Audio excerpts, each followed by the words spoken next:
growing up, whenever I or one of my siblings were getting ready to go out with friends or leave on any kind of non-family trip, my dad would always give us the talk. Now, I'm sure many of you have probably heard or even given your own version of the talk. The specifics of the talk were different depending on the circumstances of where we were going and who we were going to be with.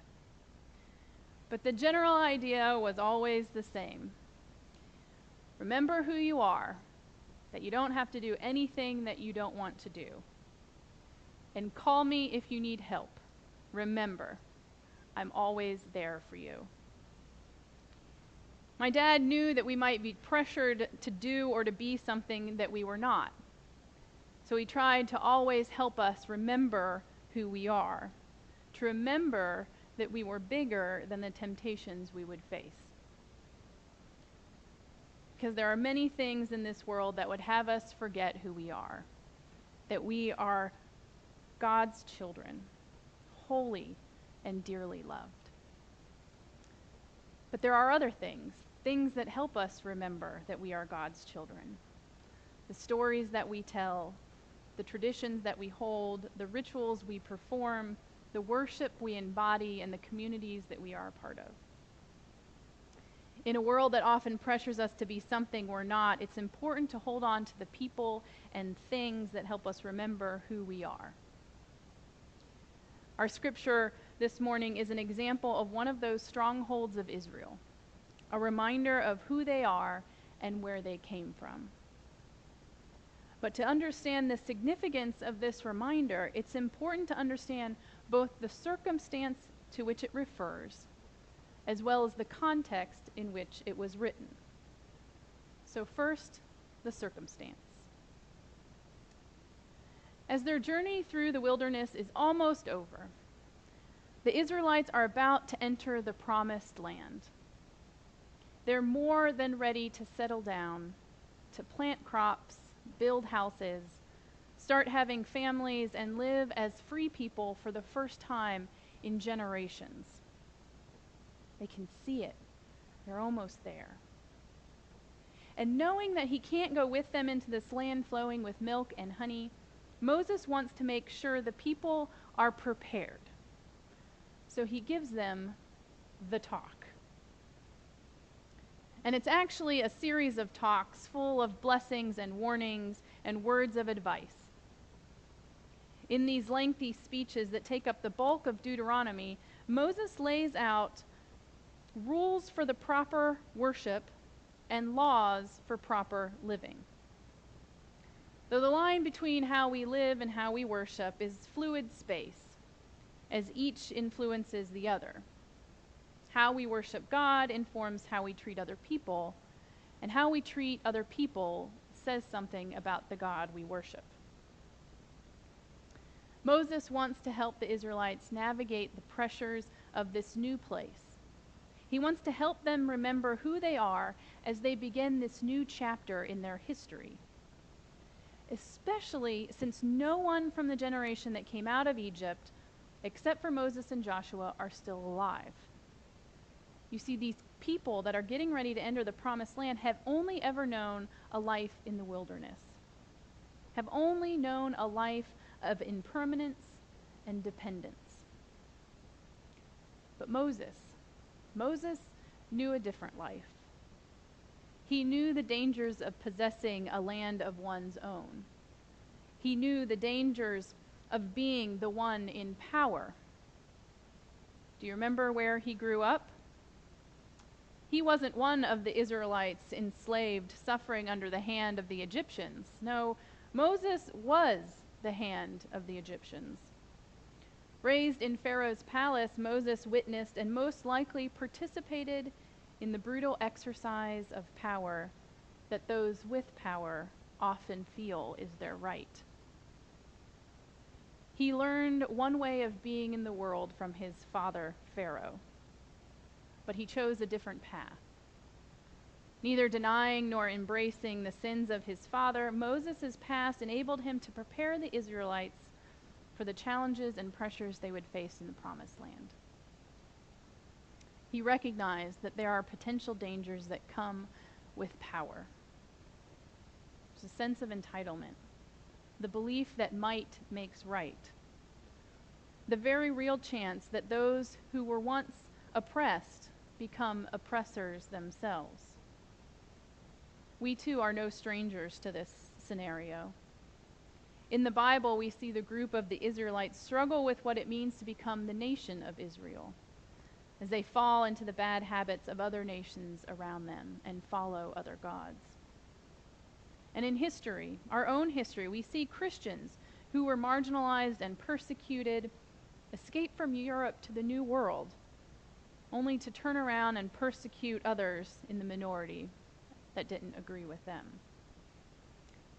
And in the news today, we see our country, a country of immigrants, turn its back on our brothers and sisters seeking safety and refuge. The stories that we tell about ourselves,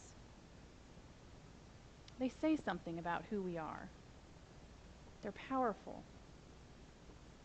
Moses knew firsthand that power is prone to corruption and abuse, and he knew that the temptations of power are as enticing as they are deceiving.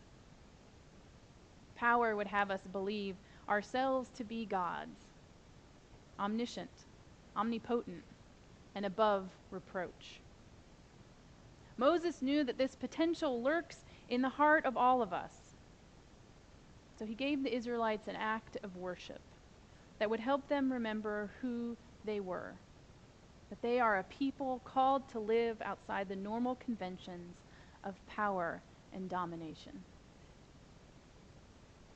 He tells them that they are to bring a basket of their first fruits before the altar of God. They are to lay it down. And when they lay it down, they're to tell their story. My ancestor was a wandering Aramean. He went down into Egypt and lived there as an immigrant. There God made him a great people, numerous and strong.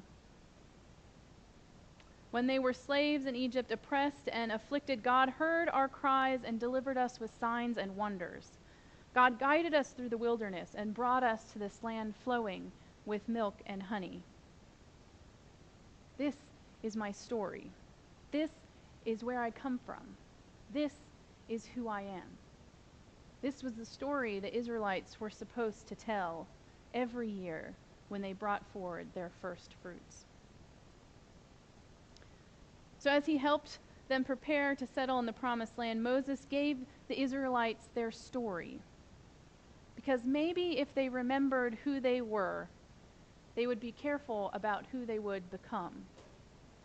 And maybe if they remembered that God is always on the side of the oppressed, always working to protect the immigrant, always at work to free the slave, always working to guide the lost to the promised land, then maybe they would remember to do the same.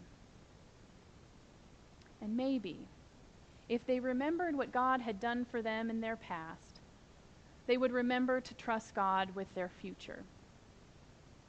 Because you see, while this practice of bringing their first fruits and reciting their story might have begun when they first entered the promised land, it wasn't written down until after they'd been exiled from that land. The book of Deuteronomy was written between the 7th and 8th century BC, a time that spans the destruction of Israel in the north by the Assyrians and the exile of Judah in the south to the Babylonians. So the writer of Deuteronomy wrote this passage far from the promised land, far from where there was an altar to bring the first fruits. This was written when all the people had was their story. It was in this time of exile and despair that the Israelites remembered their past and tried to hold on to a hope for the future. My father was a wandering Aramean. Moses chose to tell a much different story than the one he grew up. He grew up as a Pharaoh's son. And he didn't deny that part of his past, but rather let that part of himself help others move forward. Today, many of us will celebrate Father's Day.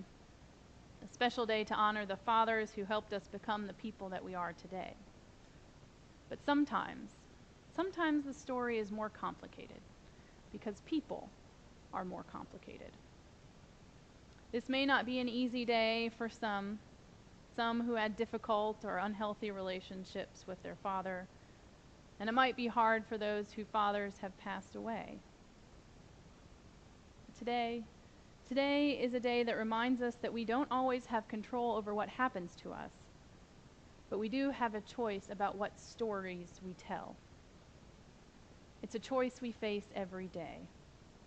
Will we tell stories of love and forgiveness, or live within scripts of hate, spite?